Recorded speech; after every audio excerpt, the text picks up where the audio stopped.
This presentation illustrates the great cultural wealth of the knowledge found in the Vedic literatures and its relevancy in the modern world. We will show, by means of high-tech research techniques, that statements and materials presented in the ancient Vedic literatures agree with modern scientific findings, and they reveal a highly developed scientific content. Techniques used to show this agreement include satellite imagery of the Indus-Saraswat river system, marine archaeology of underwater sites such as Dwarka, carbon and thermoluminescence dating of archaeological artifacts, scientific verification of scriptural statements, linguistic analysis of scripts found on archaeological artifacts, and a study of cultural continuity in all these categories. Early Indologists wished to control and convert the followers of Vedic culture. Therefore, they widely propagated that the Vedas were simply mythology. Max Muller, perhaps the most well-known early Sanskritist and Indologist, although later in life he glorified the Vedas, initially wrote that the Vedas were worse than savage, and India must be conquered again by education. Its religion is doomed. Thomas Macaulay, who introduced English education into India, wanted to make the residents into a race that was Indian in blood and color, but English in taste, in opinion, in morals, and in intellect. However, the German philosopher Arthur Schopenhauer stated that the Sanskrit understanding of these Indologists was like that of young schoolboys. These early Indologists devised the Aryan invasion theory, denying India's Vedic past. They taught that the English educational system is superior. They intentionally misinterpreted Sanskrit texts to make the Vedas look primitive, and they systematically tried to make Indians ashamed of their own culture. Thus, the actions of these Indologists seems to indicate that they were motivated by a racial bias.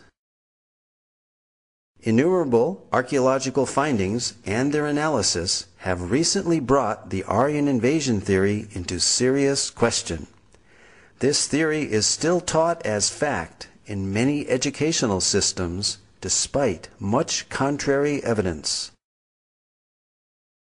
The Aryan invasion theory is that the Vedic Aryans entered India between 1500 and 1200 BCE.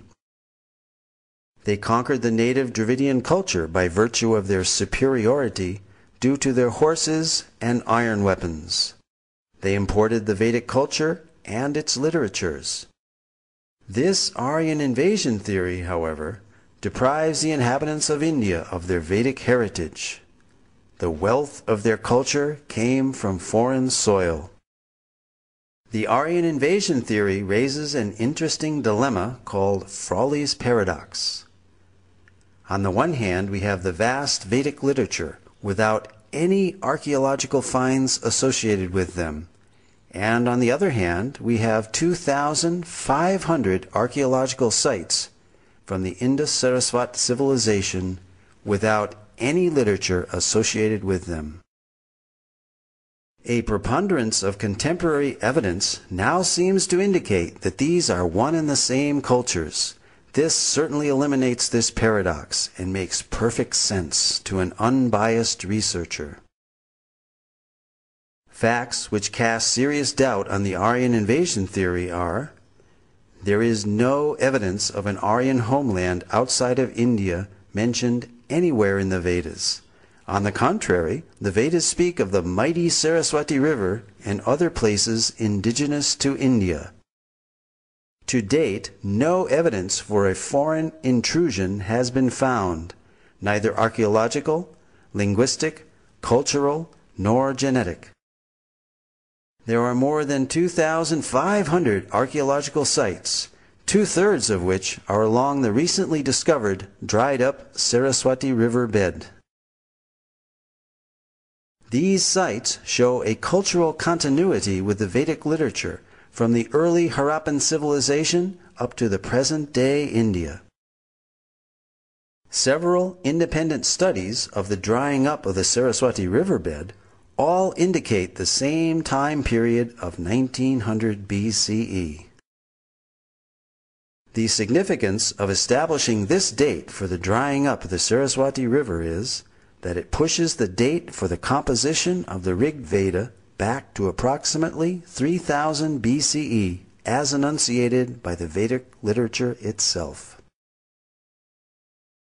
The late dating of the Vedic literatures by Indologists is based on speculated dates of 1500 BCE for the Aryan invasion and 1200 BCE for the Rig Veda, both now disproved by scientific evidence. Max Muller, the principal architect of the Aryan invasion theory, admitted the purely speculative nature of his Vedic chronology, and in his last work, published shortly before his death, The Six Systems of Indian Philosophy, he wrote, "Whatever may be the date of the Vedic hymns, whether 1500 or 15,000 BCE, they have their own unique place and stand by themselves in the literature of the world." It can be scientifically proven that the Vedic culture is indigenous through archaeology, the study of cultural continuity, by linguistic analysis, and genetic research. For example, the language and symbolism found on the Harappan seals are very Vedic. We find on these seals the Om symbol, the leaf of the Asvata or holy banyan tree, as well as the swastika or sign of auspiciousness, mentioned throughout the Vedas. Om is mentioned in the Mundaka and Katha Upanishads, as well as the Bhagavad Gita. The holy Ashvata tree is mentioned in the Aitareya and Satapatha Brahmanas, as well as the Taittiriya Samhita and Katyayana Smriti. The pictorial script of these Harappan seals has been deciphered as consistently Vedic and termed Proto-Brahmi as a pre-Sanskrit script.